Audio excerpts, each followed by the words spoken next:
Wait, I gotta hit the stream. No. One more click.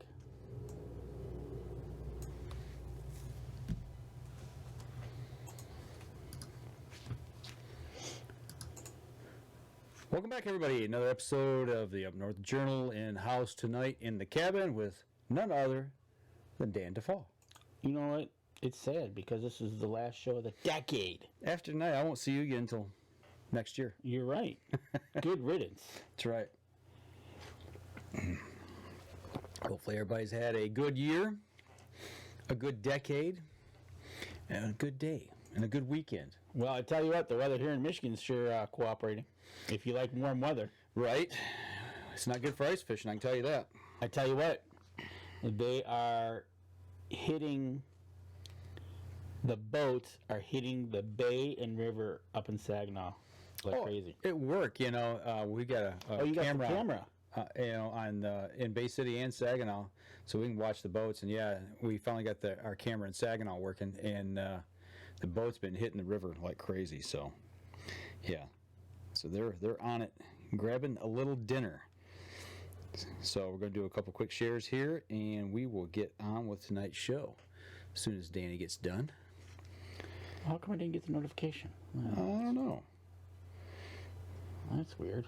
Okay, let's do it this way then. Well, you've been struggling with Facebook tonight, so usually it's me. Last week it was him. This week it's him. So who knows? 12 people already on. Nice. Tom Gensel, Craig Hawley are all in the house tonight. Good deal. Let me get my share out of the way. And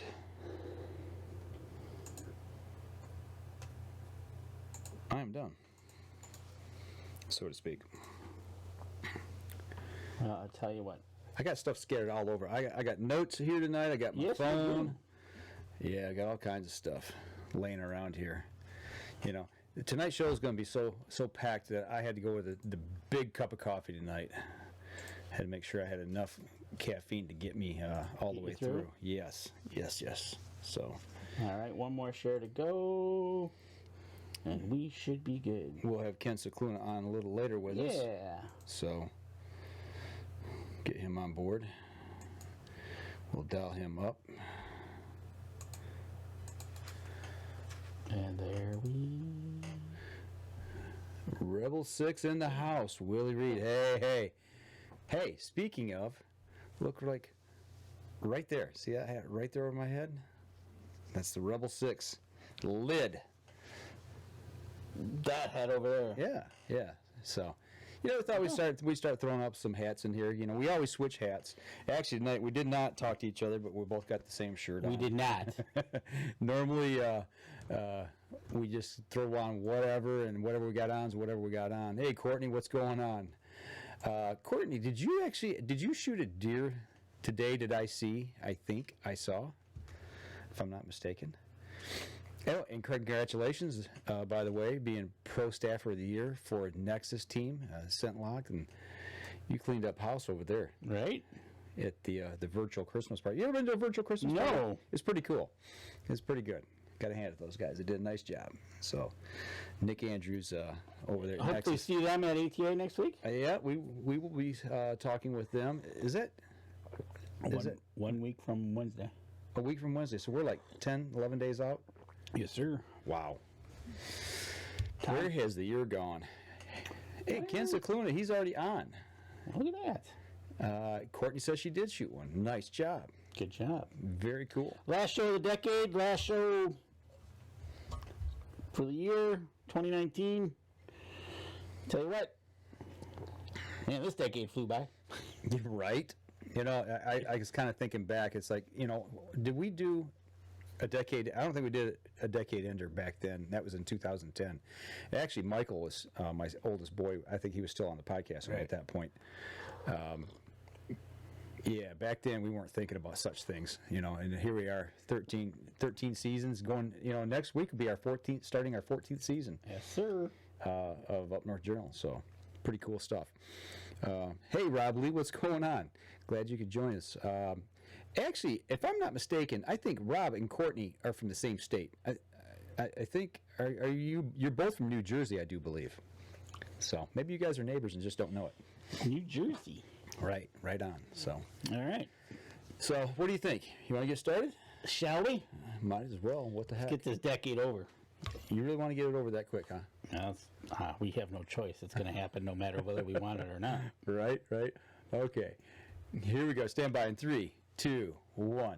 Welcome back to another episode of the Up North Journal Podcast, everybody. I'm host Mike Adams, sitting in the cabin tonight with Dan DeFaul on a warm last Sunday night of 2019, heading into a new decade. Warm is not the select word. I would say above average, where it's really foggy out there. It is foggy. It's crazy out. But you know what? That's a good time when it's foggy outside. You shouldn't be out on the road. You should be inside, sitting there, watching us live on Facebook. And while you're doing that, you can help our supporters out. And why don't you do that by going over to huntersblendcoffee.com, and if you use the promo code capital UNJ on the checkout, you will get 10% off your order. Right there. You can see the promo code. That's right. With that, helping out our supporter Buck Baits, you can go over to their website as well, buckbaits.com. Use the promo code UpNorthJournal. You'll get 20% on your checkout there. They've got everything over there from scents, cover scents, and calls. And you can check them out. Help us out. And last but not least, Rebel 6 Rubs. It's the holiday season. Everybody's cooking, doing some stuff. Why not get over there? Use the promo code NorthJournal. You'll get 20% out on your checkout over at rebel6rubs.com. And actually, I want to give another quick shout out. I just see Tim Cius has joined us. And if memory serves me, this coming Friday, he is starting his live stream back up. Friday nights at 8 o'clock? 8 o'clock usually, unless Live on the Limb. Yes, unless he says something different. I do believe that's when his starts. Yes. So we'll find out here. He'll post here in just a second. So make sure you get over. He does turkey hunting in West Virginia. He says the best Virginia. I think Whirlybird over in Virginia would have something to say about that. But and Dustin is on that show. He's on. He's on. So. Wow, talk about timing. Right, exactly. All right. It wasn't even planned, so... Tim, Dustin, you guys can go off in the corner. You guys can fight over there about which Virginia is the best Virginia. So yeah, we got two West Virginia, Virginia, and we got two from New Jersey in the house. We got somebody from downstate here in Michigan. So right, starting to spread out across the eastern seaboard here. Right, exactly. So, with that being said, like you said, a big shout out. Also a supporter of Up North Journal, Tim Cius in his call. So absolutely. So go over and check out his Facebook page as well. So Jeremy Jackson's in the house. Hey, Jeremy, what's going on? Last show of the decade. Yep. So what do you want to talk about tonight? Well, 7:30 we're going to have Ken on. We're going to talk about him and his deer hunting. But first segment, last week was just an entire show of talking about elk. Mm-hmm. And as the week went by, there was a couple things you posted about wolves. Mm-hmm. Imagine that. But you kind of got a little list of from the mandatory meeting that you had. The orientation. Yep. But I want to kind of roll that into what about the wolves as well was kind of. Yeah, I threw a few cherry bombs in the fire this week for Danny because he's so fond of wolves. So I actually watched a wolf show, and that was on the Outdoor Channel talking about the introduction of wolves back in 1994 or 5 to Yellowstone and what's happened since. And then there was one I posted for Idaho. And what's so funny over there, Danny? You read, are the boys going at it? Yeah, it started. Oh, man. All right. Gonna put them in the corner. So you started it, and now they're off and running. So. Right. Well, okay. They can go at it there while we're talking. So yeah, but you got some information, and then the wolf show was on, and it just. And I watched something else too this week, and I didn't post anything about it, but they were out in Utah, and they were doing some work. Fish and Game was doing work on wild buffalo, bison, American bison. I guess there's 4 herds left of wild bison, actually free-roaming wild bison. Okay. One of them's up there in Utah, and that one's managed exclusively by hunting only. And they were flying in, they were doing tranquilizer dart and then the net capture on the younger ones, and tranquilizing them, collaring in them, and taking samples, blood and stool samples and other hair samples and things of that nature, and they're helping to keep this herd viable. And they say it's one of the last 4 pure, truly American bison herds, genetically pure. So, so that was kind of cool watching that. And then, like I said, the wolf thing. I've kind of started looking at more than just Michigan or the Great Lakes as far as outdoors goes. Well, my interest is starting to, reach out further. Okay. So, which is good. You're not narrow-minded about Michigan only. I try not to be. Right, exactly. So branch out, right? So what's happening in other states? What do you mean? What's happening in other states?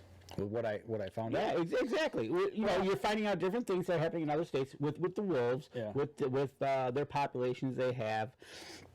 And God forbid you'd like to look at maybe like Kansas or something to maybe get a recollection of the deer, how they manage their deer. I'm going to go there, huh? Because, wait, maybe then there's Iowa, how they manage their deer. Yeah. Wait, let's go a little closer to Ohio. Yeah. How do they manage their deer? Yeah. Okay. I'm just saying. You stirring the pot tonight? No, I am not. You're the one that's got the cherry bomb question. Okay. Well, what do you want to start with? Where do you want to go? Tim Cius. Well, let's start here. Tim Cius says, have you seen the article from an outdoor writer about how the wolf introduction has helped the environment? No. I haven't seen that. No, I haven't seen it. No, Tim.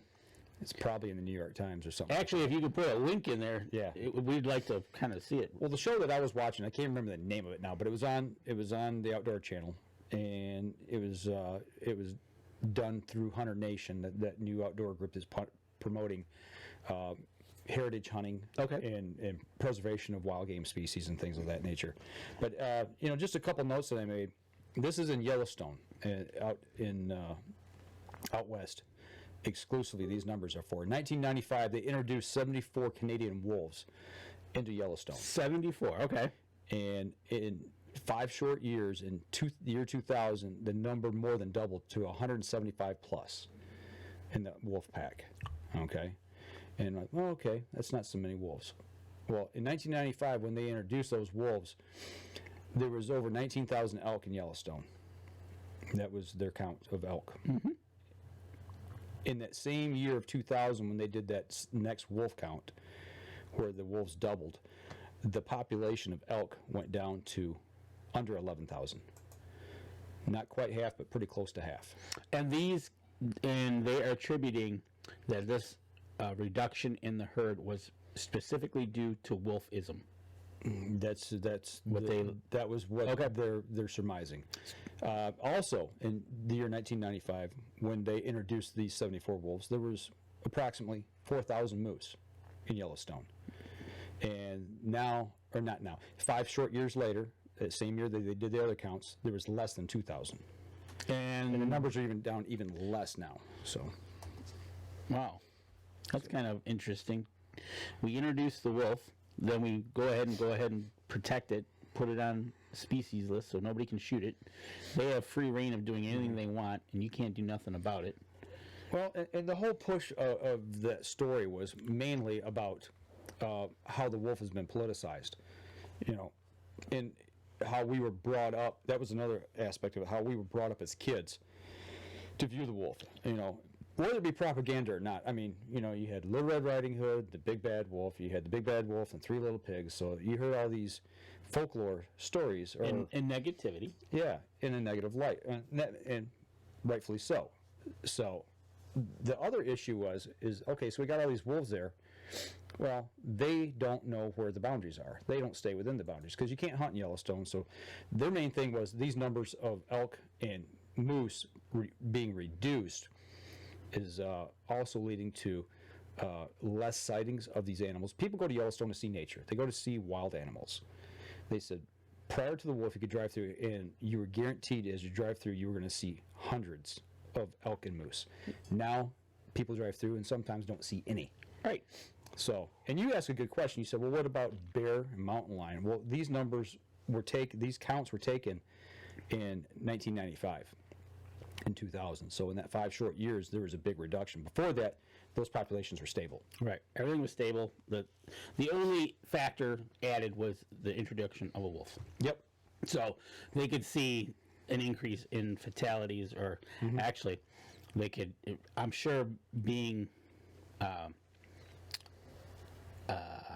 how they watch that group, they probably do a lot more flyovers. They do a lot more. So like in the wintertime, you could definitely tell kill sites and whole nine yards. So yeah, so interesting fact. I thought it was interesting. It's just I watched it. And I always, like I said, I try to take things with a grain of salt, and I don't believe everything that I read. But the numbers were interesting, and I want to say that you first got to look at. You're right. Take everything with a grain of salt because everybody has an agenda. So if we kind of take a little bit of this pie and a little bit of that pie and we kind of mush it together, we'll probably get somewhere close to the story. Right. And so I kind of like where you're going and where you've been with, hey, we introduced the wolf. Our populations are declining. But we can't get the wolves but we're not doing anything to stabilize it. Right. So so you said there was 100 and how many wolves? 100 there was 175 plus in year 2000. Okay, so 175.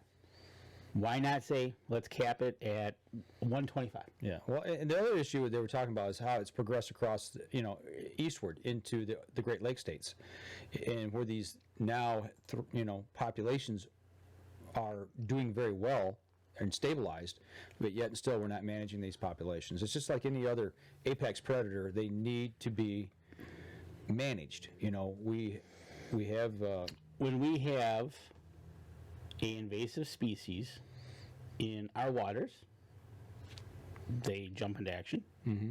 We have an invasive species. I want to say the cormorant was an invasive species. Yeah, the round goby, milfoil. Yep. I think was it milfoil. Yeah, I think that sounds about right. I'm not sure on that one. Aquatic plants, we talked to Asian carp. Yeah, we do something about it. Right. Wolves, Yeah. we sit quiet. Right. Kind of scares you. And then if anybody's been on Facebook and you've seen the videos out there, it's pretty disturbing when they go after your pets. Absolutely. And I watched that video a couple times, and it just yeah, When you watch two wolves rip apart a dog on camera, it's off of somebody's security camera. It's right. And Jeremy says in 2016, I believe a wolf 160 pounds was killed. Jeremy, wolves are that big, yes, because who's going to stop them? Mm-hmm. They're free ranging, dinner plate, open menu. Well, you heard us talk a little bit about Donnie Vincent, a filmmaker, cinematographer. He's a hunter, but they go into these remote locations and do a lot of filming. And I don't know if you've ever watched it, but if you get a chance, go to Vimeo.com and search Who We Are. And he talks about being hunters and as humans, us hunting species and eating, meat and what have you, and that whole history of that. But at one point, he talked about being hunted. Instead of being the hunter, he was surrounded by 5 wolves. Yes, he talks about that. Yeah, and what a feeling that was. To be all of a sudden the tables are turned. So, it's not like, if you're out there by yourself, there's that chance that you could be dinner. The way they work, yep. So. And Dustin, I just want to give you a shout out. You're bringing up something that I'm not going to go after tonight because Dustin makes a comment about Virginia being the last to do anything about look at EHD killing the deer herd down there. Mm-hmm. And do they do anything for EHD? No, only CWD. Mm-hmm. Now, there's a reason. Yeah, and it has dollar signs on it. Right. So, anyways, so with this, this whole thing of science behind our decisions would make common sense. You'd think so. And when you say that, That's happening right now in the state of Michigan. There's a big push to bring back deer baiting through legislation. You know, I'm kind of jumping in a different direction here real quick before we go to a break. But, you know, we have that proposals. got shot down, I think. Well, it's going to be. The governor said she's not going to pass that legislation. But the problem is when we start managing our natural resources and our wildlife by our legislature instead of by sound science and the wildlife biologists, that we as state of Michigan voters has said that's what we want, and then you're circumventing that to get to an issue that you feel that you need to pass. It's not the right way to do things. It's not the right way to do things. But we got to give a shout out. The governor did do something right.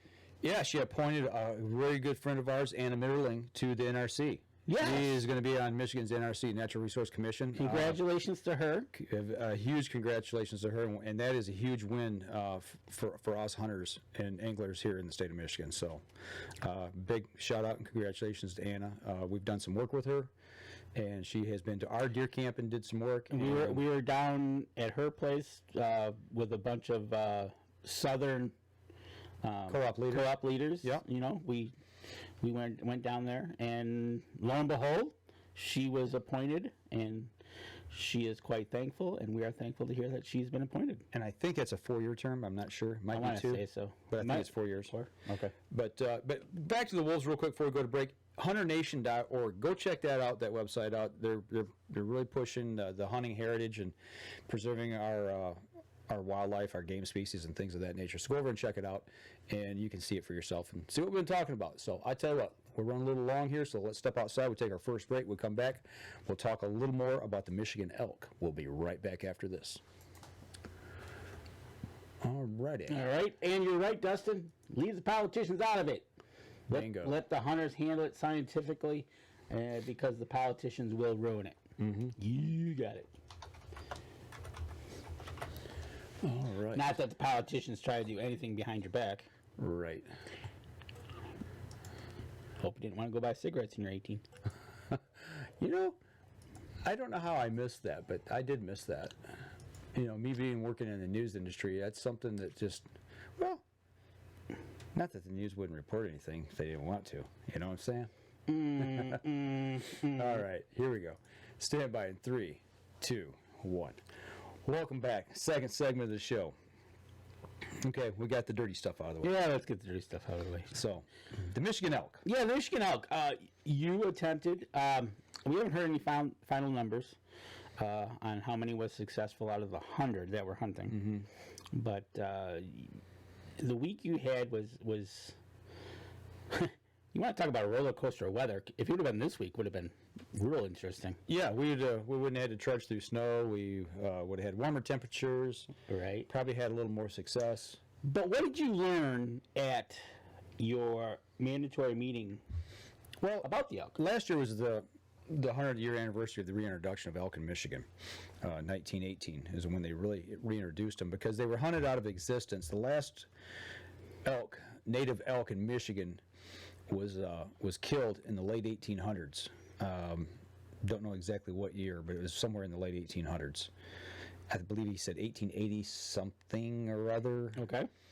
And in 1913, a guy from West Branch, actually, his name was Henry Crabtree. He lived in West Branch, Michigan, which is about halfway up the state. He sent this letter to the state of Michigan together with some newspaper clippings regarding the distribution of elk to different states throughout the Union at that time by the United States government. So what they were trying to do was reestablish native elk ranges across the United States where they originally were, much like they have done with the wolf. Right. Okay. So this Michigan person was concerned, and lo and behold, in 1918, the state of Michigan received 7 elk. And actually, what's really cool about it, and I did not know, that these elk were shipped in via rail car. Of course, back then you're not going to do an airdrop on them because right. We're talking 1918. But they brought 7 elk, Rocky Mountain elk from out west, and I forget which state it was. I think it is either Wyoming or Colorado. But I've actually got a picture here. And this photo, actually, my guide, I believe, has the same photo. Okay. And these were released in exactly the little town we stayed in. Okay. Like right near the property of where my guide lives, he said. Oh, really? They released like right over there, just outside the Pigeon River Forest area, which I don't think was the Pigeon River Forest area at that time. So you know what? It's kind of funny you mentioned that because I'm just thinking real quick what we kind of talked about the last week or so. They released them for all purposes in Wolverine, and now they're like, we got to move them east. Yeah, yeah. And that's probably because of infringement of now. The rail system was only to there, and well, now you've got back then the interstates and everything now. Back then there was logging camps in that area. Yeah, that whole area of northern Michigan was being logged, and actually the area we hunted, if you go on, like we were on a couple different pieces of private land, and there's still rail lines. I mean, we're talking like the smaller gauge, not like a full blown rail spike or spur. Right. But they would shoot these off the main line. They'd shoot these railroad spurs out into the woods, and they'd build it up a little bit, and they're narrow, probably as wide as a car, and they'd cut and fell the trees and stack the logs on and ship them out. And they were cutting them by hand. Yeah, and then at that time, like the 80 acres that my guide has, that my dad and him co-owned at one time, there's 3 of them on that property. And I didn't know it as a kid. I never knew that. And right down the road, another piece of property that we were on scouting one day, with permission from that landlord, they've got an original line as well. And you start looking in that area on state land, and you can see these old rail lines. Right. So they shipped them in via rail car, and they turned 7 loose. They did this 3 times, and 2 other groups, they didn't survive. But this one group of 7 survived, and we now have 1,600 elk in the state of Michigan in the northern Lower Peninsula because of those 7 elk. They are genetically linked to those 7. Gotcha. All right. So they're the original 7. The original 7. Yeah, and you think about that going back at that time in 1918, and thinking about where they put them, where they'd be viable, and then releasing them, managing them, and not allowing them to be hunted. There was no season at that time, and then all of a sudden the herd got to be where they needed to be, and they had a hunt. They used management, unlike the wolf. Just saying. Right. So that's where it started. In 1939. They did a survey of the area, and there's about 300 to 400 elk. So in 20 years, it went from 7 to 300 to 400 elk population. In 1958, they did another survey, and there was 900 to 1,000. So, just a few short years, 30 years, we went from 7 to almost 1,000. Right. So, you think about... So there wasn't a predator around bringing their numbers down? There was... I don't know when the last wolf was killed in Michigan. We don't know. But obviously, in this area, it was good enough to cover whatever they had to keep the numbers growing. Thermal cover, habitat, food, water. They weren't being pressured. And then 64 and 65, there was about 1,500 elk, and the state of Michigan had their first hunt. And from what I gathered, I heard behind the scenes, not at this meeting, but I heard from people that were up there, that lived in the area, and I'm hearing this second and third hand, obviously, that most of those tags went to people downstate. My uncle got one. In the political district. And your uncle lived where, Detroit area? He lived in Roseville, yeah. Okay, so there you go. And that's what they said. Most of the tags came downstate. The locals up there were ticked off. Really? So when that happened, I'll have to try to find the picture. He's got a picture of an elk that is laying across the trunk of a car. So that had been 64, 65? Yep. Wow. That's cool. I'll have to go find it. Here we are talking about, and all of a sudden there's a connection I didn't even know about. Right. So by 1975, there was only 200 elk left. The locals up there were ticked off. They started shooting elk out of season. They were taking them because they didn't get their chance at a tag. Oh. So all of a sudden it's like, whoa, wait a minute, we've got to do something here. State of Michigan then put a plan together, an actual elk management plan. And in 1975, the plan was to keep roughly 500 to 600 elk in the population. They figured that's what the population could be sustained at up in that area. And in 1984, they had a goal. They reevaluated. They had a goal of 600 elk, and they kept massaging this plan back and forth between 600 and 800. And then in 2012, they did it again, and now they're saying 500 to 900. So they're really micromanaging this pocket of elk. And you know what that tells me is it's a liquid plan. It's not. We're gonna look at it and we're gonna adjust accordingly. It's not going to be always at 800, 800, 800. No, they're gonna, hey, because of whatever, Right. whatever the reason being. So far, they're as of 2012, we're at The plan wanted to keep 500 to 900. Right, that was their plan. And hunting was going to be the primary way to control the population, and that's what they're doing today. yeah. And they do an annual elk survey every year to see how many tags they need to give out for the next year, and they're going to do those flyovers here in January, February. Yep. When all the deciduous trees lose their leaves, you can see down. You got snow on the ground, and elk pretty well stands out. Yeah, it does. And they're usually in groups, so it's not like you're going to do a onesie, two. It's when you see one, you're going to see whatever the group is because you're going to pick them all up. Yeah, and they fly the home range. Home range is about the bulls average about in the home range is about 35 square miles. A cow's home range is about 22 square miles. So these animals travel quite a bit. Got big enough hooves, they can hoof it. So, and the way they do it, like I said, was by air, and they fly what's called a grid cell, and there's 100 grid cells over this elk range, and they're 2 miles wide by 6 miles long. Okay. And they'll fly it multiple times with multiple people in the plane, and every time they fly it, they'll get a count, and then they take each other's count to see who has that highest total. Right.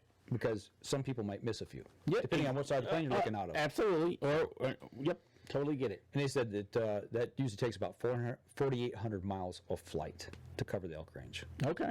So That's pretty cool. That's a good thing. They do that with, I know they do with the plane, with the wolves on the Upper Peninsula. So, but, something like this and how well managed this is, and with you going through the whole experience of having to go to the talk and your week's worth, it's a well managed plan, and they're really up on it. yeah, they are. They take it very seriously, and I'm glad they do. But just, looking at this picture here that we've got up, that's one of the 7. Yeah, original 7. One of the original 7 that we can thank now for having elk in the state of Michigan. Yep, and now at the 900 whatever plus they have now, all goes back to one of those. Right. Yep. And I think this year they said that the herd was around 1,500. They issued 200 tags, but within that there's also Native American tags that the tribes get, and they get to take so many. So we see our 200 tags. But there are a few other tags out there. They've expanded them so natives can get them, hunters can get them, and then there's the Pure Michigan Hunt. I think there's 5 tags given out in that as well. Right, and those are all factored into their numbers. Yep. So they'll do their assessment again this year, and then they'll adjust accordingly. So then you gotta like that. Wow, that's a well managed plan. Yeah, you know what, Craig? It's a good history lesson, but it's something that might, they just didn't bring y'all into a gymnasium.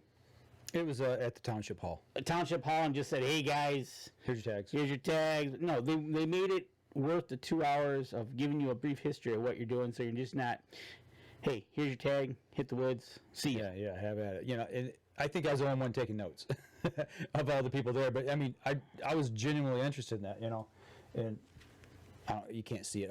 Hang on just a second here. I got to reach up here and grab this real quick, because this is one thing they did ask about. Is the elk license plate, the habitat, the conservation or conserved wild habitat plate, and that's my plate right there that I got on my vehicle, and I paid the extra money and actually got an extra one. so I could have it here in the office. But you know, the money we pay for these plates goes back into conservation. Yep. It has the elk on it, so it's pretty cool. Yeah, it is. It is pretty cool. So, And I was one of maybe 10 people there that had, because they asked. They said, "Well, how many of you here have the conservation plate, the elk conservation plate?" You know, raise your hand. So. oh, okay. So you did your part with the plate. Yeah, and I got it again for this year. I mean, I paid my money so I could keep it. I'm going to keep it, you know, as long as I can. And you pay your extra few $10 for the parks. Yep. Yep. So you help out on a couple different ways. Well, you know, and that's just it. You know, I never dreamed I'd ever draw a tag. I never thought, you know, but I always paid my money, you know, for the point or for the chance to be drawn. You know, my kids, you know, it's just a way to give back a little extra money and put in there for, you know, habitat. Because not only it benefits the elk, it benefits other wildlife as well. Right. You got to like that. So, but thank you to Henry Crabtree in 1913 having enough foresight to say, we need elk back in Michigan. And, you know, by him sending that letter spurred enough interest. And I guess, like I said, they were pushing elk across, you know, shipping elk back to different areas. You know, I think Pennsylvania has elk. Tim, see us if you're still on. I think West Virginia has elk. I know Kentucky does. I think Tennessee does. You know, West Virginia was just, didn't they just bring some in last year? I think so. He talked about it on his show. I think there's still there's states that are still trying to get a viable elk population. So Right. So I like it. yeah, It's cool. absolutely. It's cool. So there is your history lesson for the state of Michigan and the elk population. Well, and anything you didn't want to know, you now know. Yeah, And I know. So it makes two of us. there you go. So And we pass it on to everybody out there. right. So what do you think? Time to take a break and see if we can get a hold of Ken? Let's get a hold of Ken, get him on here, and let's hear about him.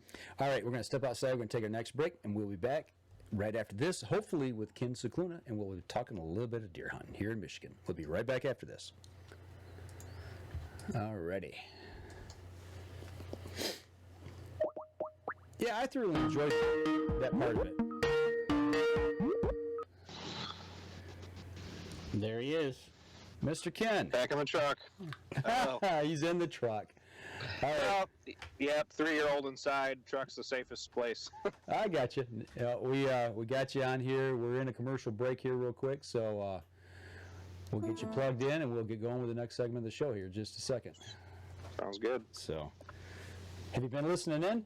Yeah, I was really enjoying the history lesson there. That's really neat. I didn't know it was 7. That's pretty cool. Yeah, I thought it would have been a lot more. I really did. I thought it would be a lot Yeah, more me too. than that. So, but it was 7. You know, they did it 3 times, and only that one herd is the only one that really stuck of those 7 that made a viable, you know, contribution to what we have today.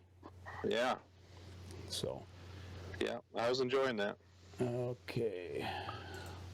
Yes, they're saying West Virginia restarted the herd.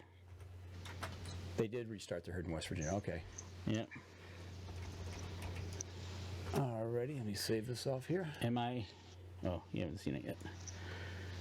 No, I gotta get him plugged in here real quick. It's gonna Yeah. be just a second. And then when you do that, just tell me if my cursor's okay. Is that dome light issue? No, it's fine. Okay. Where you want it down? All the way down the bottom.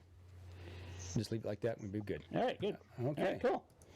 All right, Tim Cius, West Virginia.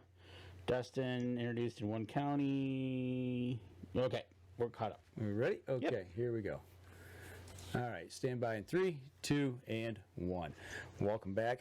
Third segment here at the Up North Journal. We are sitting in the cabin, and we do have our good buddy Ken Scicluna on. You know, I'm kind of Hey.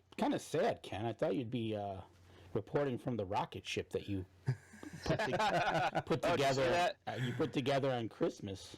Yeah, you know, when, Actually, Santa put it together, and then well, I'm kind of sad that you're not reporting from it. well, funny story. Santa thought that was a pop-up tent when he bought it on Amazon, and I was surprised when it showed up, and it was not a pop-up tent. And we don't have a very big house, so that was fun.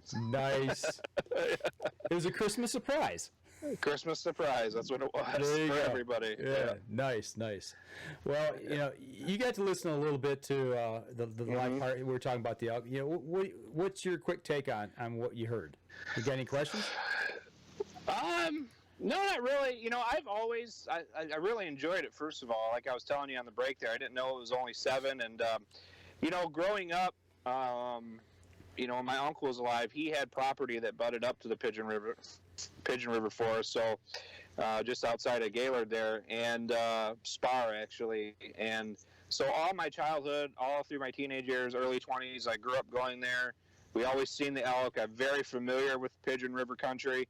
I've always just been really fascinated with that part of the state and with the elk, and that was really cool. I mean, I've been putting in for, I think this May will be 13 or 14 years in a row, and I just, boy, what a special opportunity you had there. And I've always wanted to go to that meeting. I don't know if it's open to the public, but I've always wanted to go to that meeting, and I love seeing the elk hunting stories on Michigan Outdoors, and I love everything about that part of our state and that whole deal there.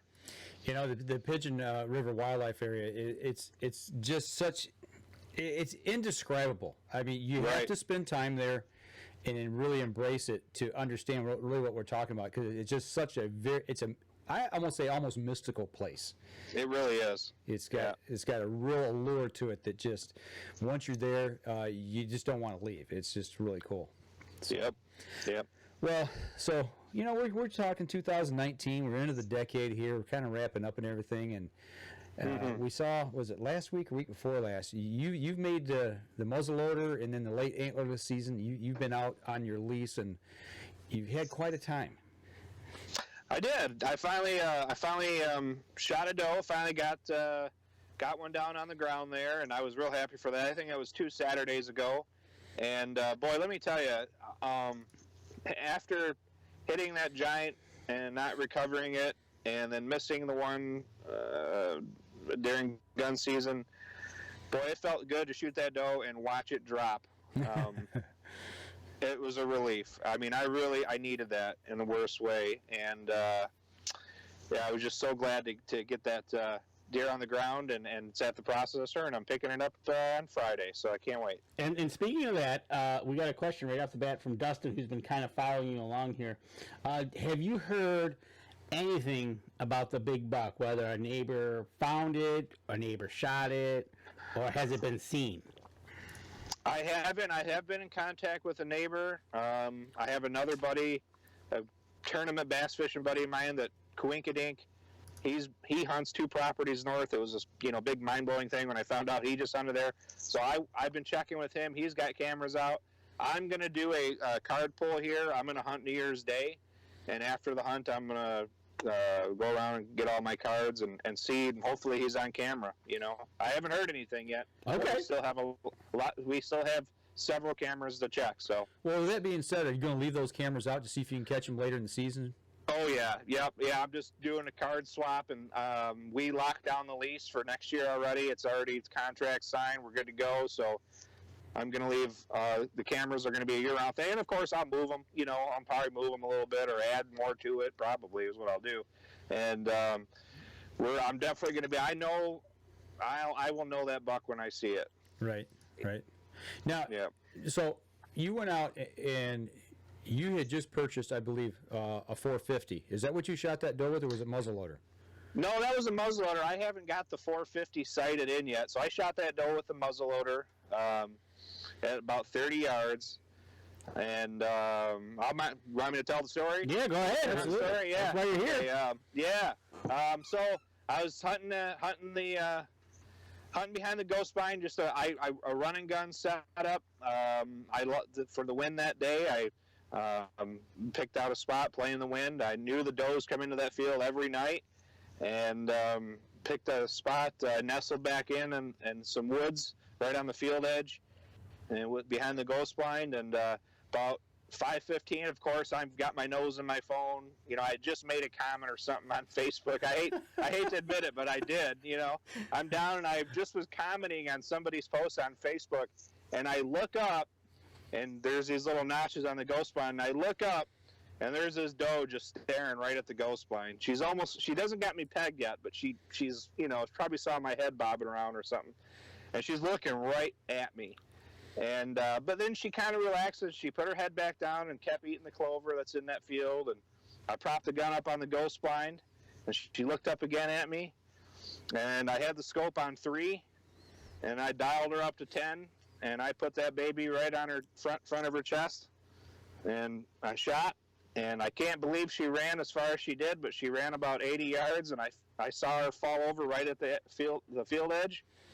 And I walked right over there, and that was it, man. It was great. And the adrenaline's pumping at that time. Oh yeah, I mean, I think I remember I hurt my wrist. I did such a huge fist pump, like I had snapped my wrist from fist pumping so hard. When I recovered her, I was so happy, and boy, to see that, like I said, to see her go down, it was just a relief, Yeah, isn't that awesome? I mean, when you seal the deal, and that feeling is like, yes, I got it, and it's going to be eating good in the neighborhood tonight, Yes, it's the feeling we all chase. I tell people this all the time.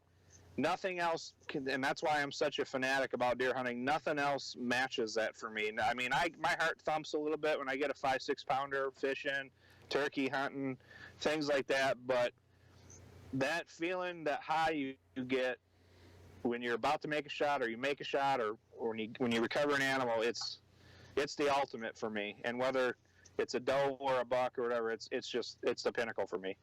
I love it. Okay, so now you said you took it to a processor? Yeah, it was great. I let it hang all week because the temperatures were perfect. It was that real cold week we had. It was great temperatures, high 20s, very low 30s. I let it hang for a week in my backyard. I dropped it off at the processor there, and got some sausage made up, and some stew meat and back straps. I'm going to pick it up Friday. That's awesome. So were the neighbors overly excited about seeing one of Santa's deers hung up in the backyard? Well, thankfully, the neighbor on the one side, he's a big time deer hunter, and I know the other neighbors, they're fine with it too. So I got no one complaining.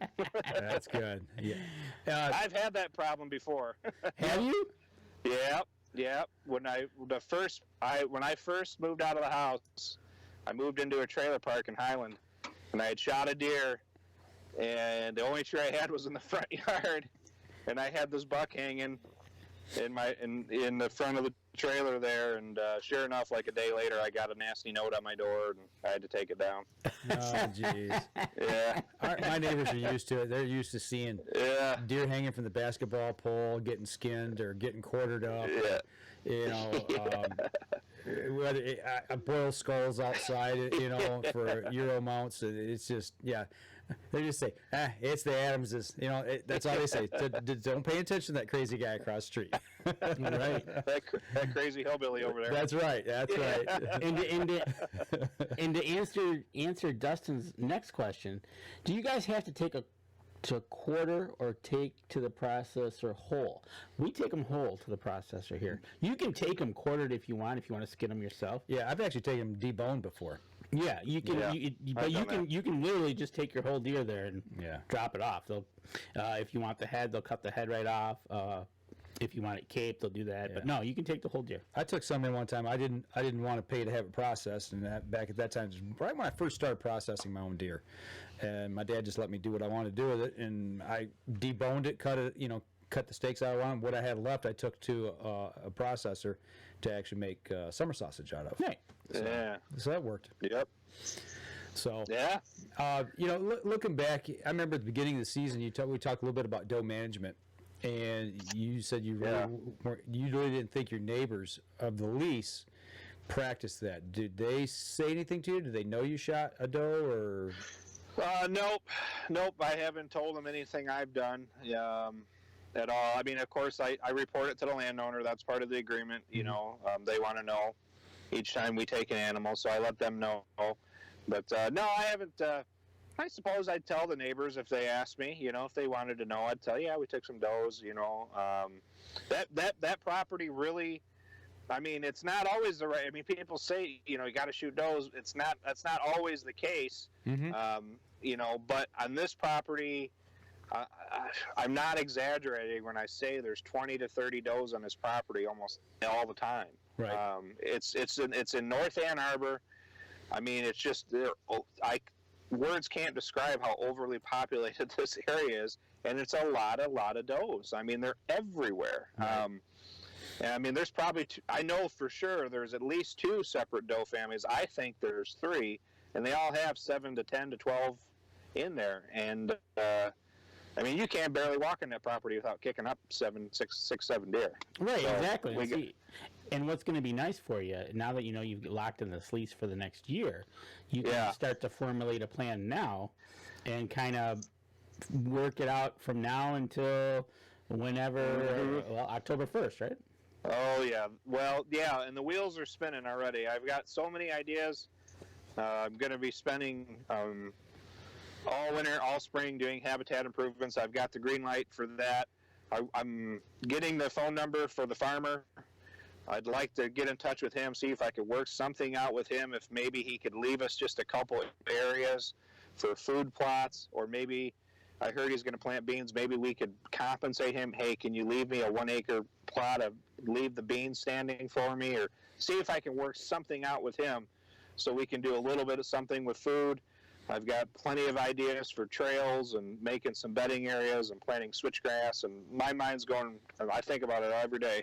So good. I can't wait. Yeah. And you know what? Yeah. And the one thing that you've already recognized is that communication. You're going to have to communicate with the landowner and make it work.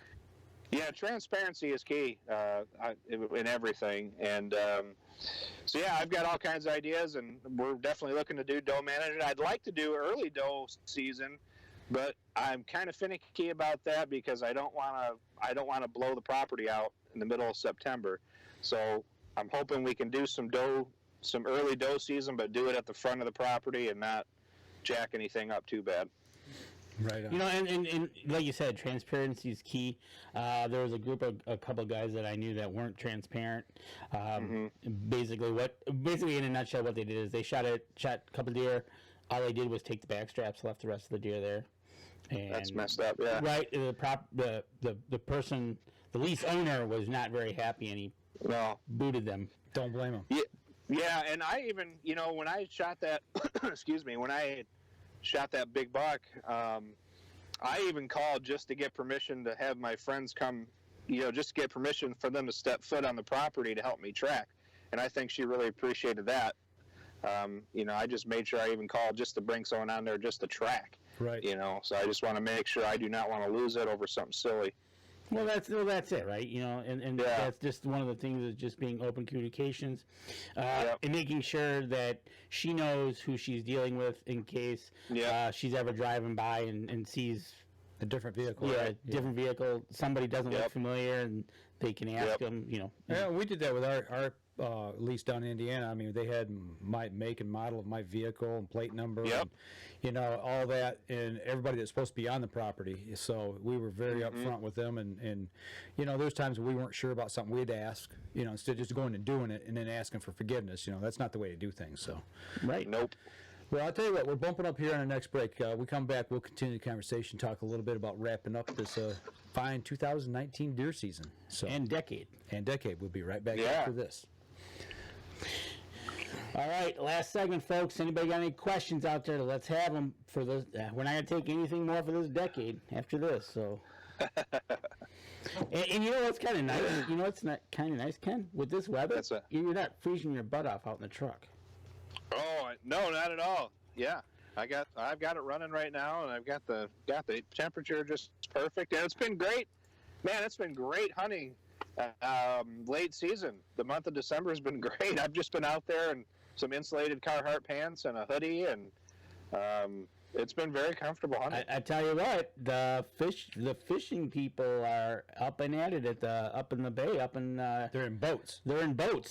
Yeah, I seen that. Yeah, the diehards are out there, and there's no shanties. They were ice fishing on Whitmore Lake just before Christmas. Of course, it's all gone now, but right. Yeah. All right, here we go. Stand by in 3, 2, and 1. Welcome back. Last segment. Wrapping up the decade, wrapping up the year, the whole 9 yards. You know, looking back, Danny, decade-wise, what do you think? Good, bad, indifferent? Yeah. I mean, I ended this decade so far above ground. So we're gonna call it a good one, it's always a good one. You can wake up the next morning. right? Yeah, instead of pushing daisies up. But yeah, no, it's been a great decade. And, you know, above ground works for me, and we'll charge into the next decade like we have a bunch of decades, Yeah.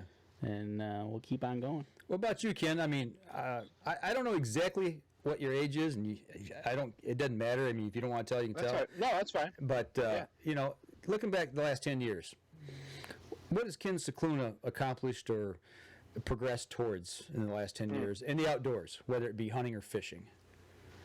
In the outdoors. Yeah, I mean, well, I'm 36, so 10 years ago I was 26, just got married. The Lord has brought me so far from where I was then to where I am now. I was a completely different person back then. But as far as the outdoors are concerned, boy, I didn't know what a bass tournament even was. And now I've progressed where back then I fished for just about anything.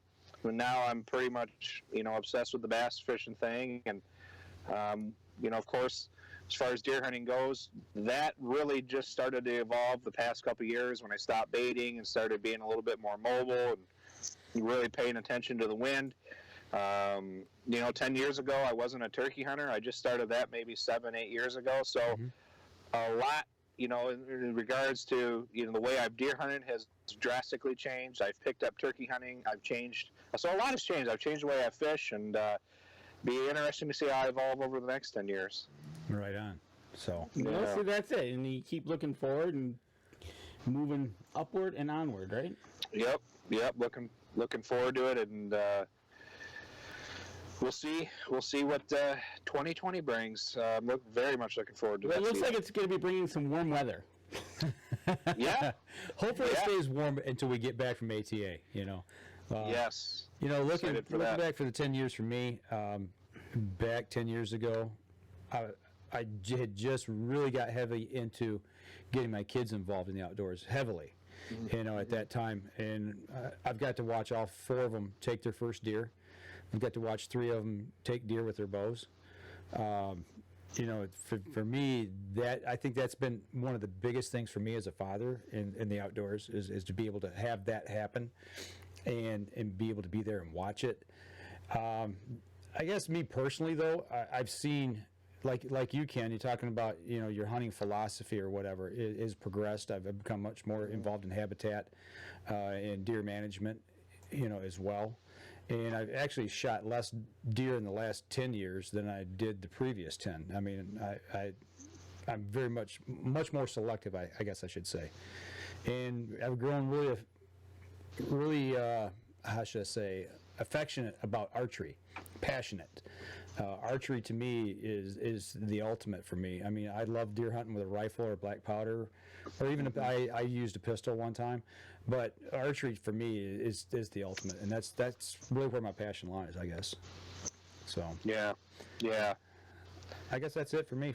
And you're right. Watching our kids grow up and graduate and hunt and get to that the status of being adults. Mm-hmm. And like as for Kelly moving on and getting her degree and becoming a full-time teacher, and Erica's on her way to get her certificate for what she wants to do. Seeing them be successful, seeing us be successful, doing stuff like this is fun. Oh, absolutely. And it's like, I don't know, Ken, you heard Danny and I say this before, but if this ever becomes work and it's not fun anymore, that's probably when we'll quit doing it. Yeah.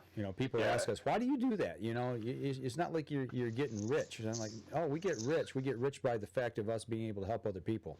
That's the payoff. That's our reward is watching and helping other people and, and being part of that outdoors. So. Yeah, being part of this, in this modern times in the outdoor industry, doing this podcast, this live stream, going to ATA. I look at it as, it's a real privilege. I love the fact that, like I've told you before, I really appreciate the opportunity I've had, that I still have, to be with you guys and to be on this show, to go to ATA, to be able to sit and do the show and just sit around and rap about the outdoors. I mean, it's incredible, and just to be a part of it in some small way, to me, is very special. I love it. I tell you what, in about 10 days, your mind's going to be blown. Yeah. That's what everyone keeps telling me. Yeah, for your first time there, I don't know, Danny, anything, I mean, you always hear the stories, but it's nothing like actually being there. You got to be there. You got to walk in. You got to walk in. And I think Indy is a great place to do it. It is. We're gonna come walking through the doors, and you're gonna walk in. It's gonna open up, and you're gonna just see a bunch of archery stuff, and then your eyes are gonna get big like saucers, and then it's like, okay, Ken, go, and then you'll be like a kid in a candy store, and just it's fun. And we're gonna, like Mike and I said, it's work, but it's fun work. Yeah. It's a grind. It's by Saturday afternoon you'll be like, okay, I'm ready to go home. Right? Ready to go home. Yeah. So it's a great way to kick off the new decade. So that's for all of us. That's a great way to start. Can't beat it. Something else I want to ask. Talking about trade shows. The Ultimate Sport Fishing Show. The one's going to be down, I believe, is that in Detroit? Novi? Novi. Yep. Are you going to that this year? Oh, yeah. I go to that every year for sure. I never miss that. And, I mean, it's the same old stuff, same old people, but it's just good to break the monotony of winter. And I'll be there, and I'll be at Outdoorama. Okay. All right. Yeah. We'll probably definitely be at Outdoorama because I'm gonna guess Tim's gonna be there. Andrews is probably gonna be there guest speaking. I'll find out at ATA when we see him. Okay. If he'll be there, and we'll probably go meet him down there again. And I would love to be able to get you guys to come with me this year if we can. Go to the Indiana outdoor, whatever they call that show. It's the Indiana one. Right? The Indiana show. It's nice. It's a really big show. So. Have you guys ever been to the one in Grand Rapids? Oh yeah. The Deltaplex. Oh, that's really cool. That's a great show too. That is it. People ask me about that show. It's like it's the West Side's big show, and it's huge. It's worth the trip over. It is worth the trip. For anybody here in Michigan that hasn't ever been to that show, if you're from the east side of the state, get over there and check it out because it is a good show. And Dave Wilkins is usually there. Yep. And Dave Wilkins will probably be here, at Outdoorama. We'll find out. Yep. We'll get all the schedules together and we'll tell you who's going to be where and what. But yeah, it just then. It's going to start. ATA starts show season, right? Yeah, and then it's fun. So pretty much that's our 2019 year and recap and the whole nine yards. We're starting the new decade off with Ken on board, and as Dustin says there, we part of the 2019, and he's looking forward to our second decade together. Absolutely. And definitely, we need to get Dustin back on as well here this coming year and talk about his season, upcoming season, what he's looking forward to, and Buck Baits as well. And we're gonna get right into the turkey season here. We're gonna start thinking about turkey season. So. Oh yeah. And something before we go here. I mean, we're talking about new things and new adventures and all that. Something I saw that was new this year, and I just saw it I believe it was online. It was, I'm a fan of Browning cameras, trail cams. Yeah. And they have come out with a cell camera now. It actually has cell connection. And you can, depending on what plan you buy of your coverage, you can piggyback anywhere from 2 to 6 cameras, depending on, obviously the more cameras you piggyback, the more expensive of the plan. But you can go month by month. So, I love the quality of those cameras. We're running another brand right now down in Indiana. We had some trouble with that brand. Since got some things fixed, but I have yet to see how that system's working. You really haven't had a good sense of how that system works. Right. Yeah. You got to get it up and working properly. You had a whole bunch of trouble there. Is that where you have like the main So you have your cameras out, and then there's like a check station camera, Yes. like closer to the truck where you can pull from there. Okay. Yeah, so you don't contaminate your area. Yeah. Right. Yeah. So how that it typically, and then you run a camera line, and they got to be within so much distance or line of sight or what have Yeah. you. So, but yeah, I want to talk to Browning while we're down there. It's one of the things I got really on my hit list to really talk to somebody about because I find that really intriguing and yeah, I might deploy if I could work out something to where I could get a couple of those, depending on the price. I'd like to get a couple of them maybe and try them out just to see what I can do with them because I think it would help me in a couple areas. So, but before we wrap up the show, we got about 3 or 4 minutes. You know, Danny and I alluded to this. We teased this a little bit in our pre-show tease. Obscure game laws. That's what I want to talk about. I said I had a surprise I was going to drop on you guys. So I already kind of told Danny, but you don't know anything about this, so I'm going to see if you can guess where I'm going with this. All right. I was watching Northwoods Law today, Sunday afternoons before Danny comes over to the cabin. I like to sit back and watch. That's my outdoor show that I watch for about 3 hours in the afternoon. You know, I'll watch 6 episodes of that and watch people do stupid stuff and get caught. So. Is that the one in Michigan? No, this is the one that's up in the Northeast. Actually, they were in New Hampshire for this particular episode. So in the state of New Hampshire, the COs actually went in on a vehicle that was parked in a public hunting area, state land, and it was way after dark, and they're like, well, why is this guy out here after dark? Why is he hunting, you know, this late? Is something wrong with him? Did he get hurt? Is there something illegal going on? So they get in there and they get to the guy's truck. He's just coming out of the woods.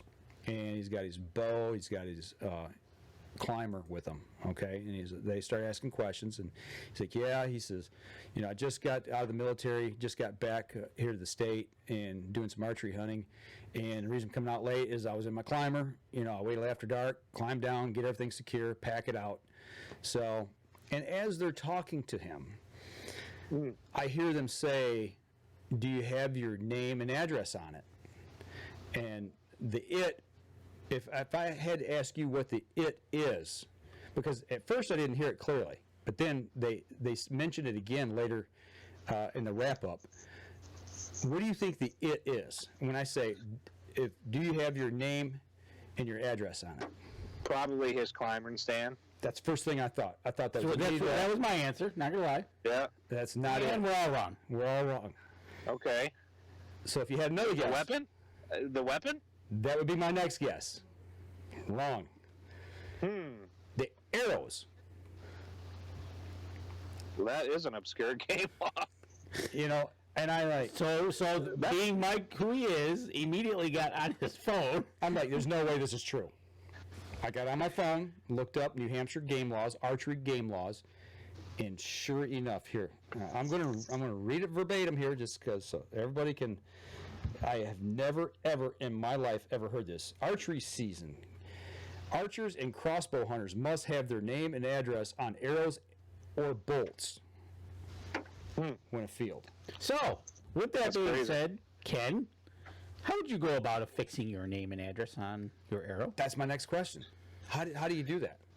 To what stays on You it? know, probably with some kind of arts and crafts. I mean, that's ridiculous, first of all, but if I had to, you know, those little, liquid paper pens, Right. you know, with maybe make it really visible, hot pink or something like that. I guess that's all you could do, or I would hate to etch it. I guess you could etch it in there, but that seems crazy. Or, you know, they have like the gut check stickers. I guess you could. No, because if it got covered with blood, you wouldn't be able to see it. Yeah, that's a good question. Yeah, I had Danny run over here and get me an arrow. This is Carbon Express Red Maxima, a hunting arrow. Actually, this was a target arrow that I was using a while back.